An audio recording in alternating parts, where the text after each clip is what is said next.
Similipal national park देश का 107वें क्रम का नेशनल पार्क हाल ही में अधिसूचित किया गया है। जी हां दोस्तों, ओडिशा के मयूरभंज जिले में स्थित सिमलीपाल नेशनल पार्क अपनी ह्यूज बायोडायवर्सिटी के लिए जाना जाता है। यह क्षेत्र अपने आप में एक बायोस्फीयर रिजर्व भी है, एक वाइल्ड लाइफ सेंचुरी भी है, साथ ही टाइगर रिजर्व भी है और साथ ही साथ इसे अब नेशनल पार्क के रूप में अपग्रेड किया गया है। सिमलीपाल क्षेत्र में बायोडायवर्सिटी की विशेषता यह है, यहाँ पर मेलानिस्टिक टाइगर, जिसे हम ब्लैक टाइगर भी कहते हैं, पाया जाता है, जो अपनी काली धारियों के लिए जाना जाता है। कई यहाँ पर रॉयल बंगाल टाइगर की यहाँ पर पॉपुलेशन मिल जाएगी। साथ ही साथ यहाँ पर 360 प्रकार के बर्ड पाए जाते हैं। एलिफेंट की लगभग 40% पॉपुलेशन इसी क्षेत्र में पाई जाती है।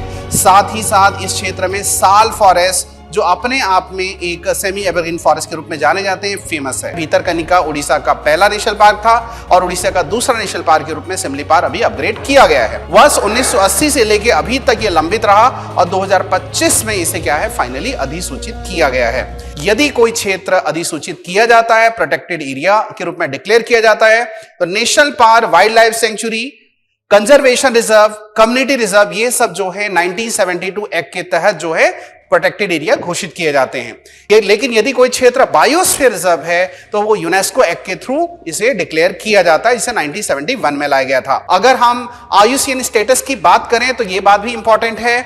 कोई क्षेत्र अगर बायोस्फीयर रिजर्व है तो अपेंडिक्स 5th में इसे संरक्षित किया जाता है और 5th के बाद 4th कैटेगरी में अगर इसे संरक्षित किया जाता है तो वाइल्ड लाइफ सेंचुरी होता है।